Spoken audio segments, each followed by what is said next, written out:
Hi, and thanks for logging on to the Daily DVAR Halacha. And here's a brand new halacha for you, and it's for Thursday, 10th day of October, 11th day of Tishrei. 11th of Tishrei means, of course, that it's the day after Yom Kippur. I hope you had a very meaningful Yom Kippur.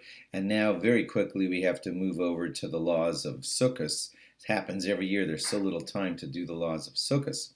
I'm not sure when you're hearing this exactly, but just in case it's right after Yom Kippur, please remember that as Yom Kippur ends, it's good to get right into mitzvahs right after Yom Kippur to show Hashem that you really like ramped up and mamped yourself and you mean everything that you said about changing. So some people say it's a great idea to go right out to your sukkah and build your sukkah or continue building your sukkah or fix your sukkah or something like that so that you could show them right to the next mitzvah God.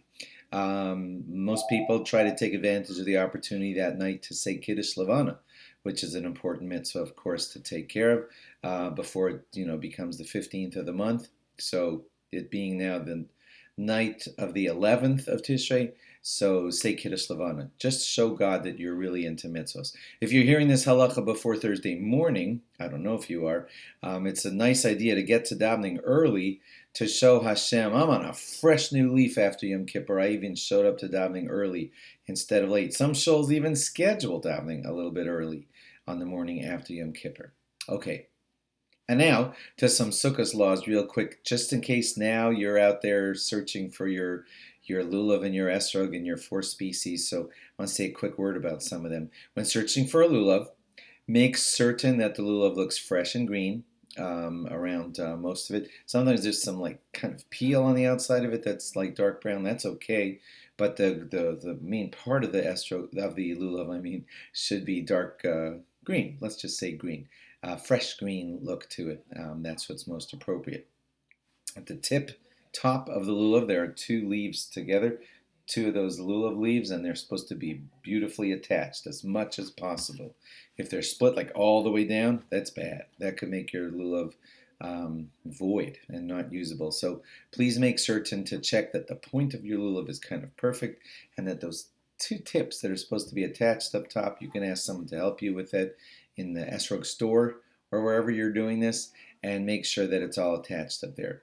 When getting an esrog, what you want to make sure, these couple of things. There has to be a stem at the bottom. Interestingly, there does not have to be a pitum. If the esrog grew with a pitum and then it cracked off, yeah, then your esrog has a problem. But if the seller can verify for you that this esrog grew without a pitum, then it doesn't need a pitum and it's totally fine, even without a pitum. It should be a greenish yellow. It could be yellow all the way, but be careful that your esrog isn't so yellow that it looks like in any day now it's going to turn brown. That would be problematic. So get a greenish yellowish looking esrog. Round would be considered the wrong shape. You don't want your esrog to be round like a ball. More commonly, the most beautiful esrogs are wide at the bottom and they taper upwards. And at the top third of the esrog, that's where you check it carefully to make sure that there's no tears in the skin or bad black marks that seem to be ruining the beauty of the esrog.